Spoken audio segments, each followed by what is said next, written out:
All right, so we are moving up the ladder to becoming master graphers.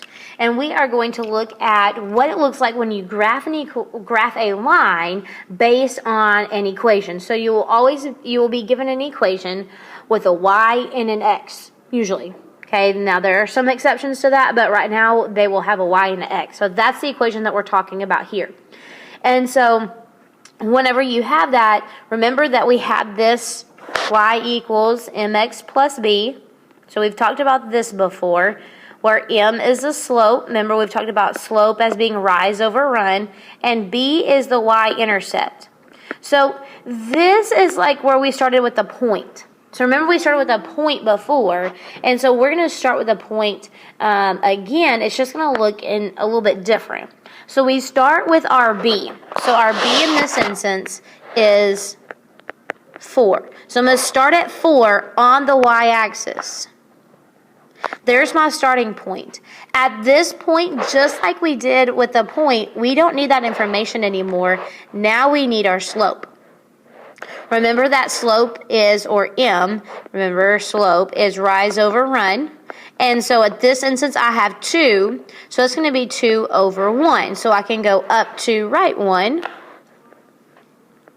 And make my lines that way. I didn't get a great picture of what my line looks like, so I can go the opposite direction. Instead of up, I'll go down, which makes it a -2. Instead of right, go left, and that will make it a -1. Again, we're still talking about a line, so you should not have a curve or, something else. So it should still be a straight line all the way through. So this right here is the line y equals 2x plus 4.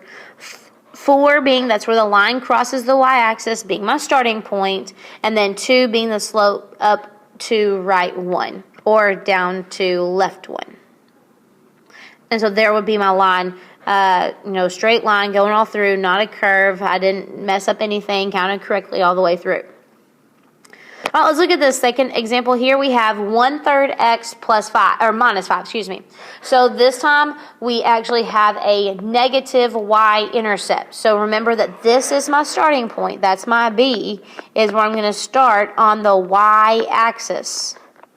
So this is the y-axis, this is the x-axis. Don't get confused on that. We've talked about this a little bit before, so hopefully that gives us a little bit better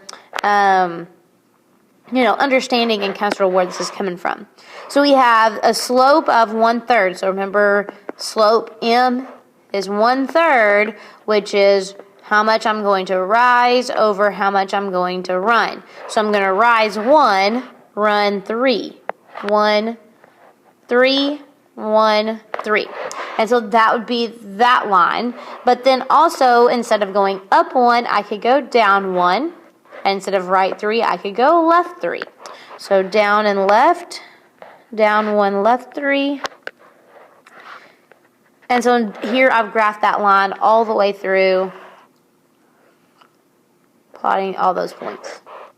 Okay, so this is an equation. So you're given an equation and you can plot, you can now graph that line. This is mainly just positive slope. Negative slope works the exact same way as it, as much as it changed when we plotted through a point, it changes this time, through the y-intercept.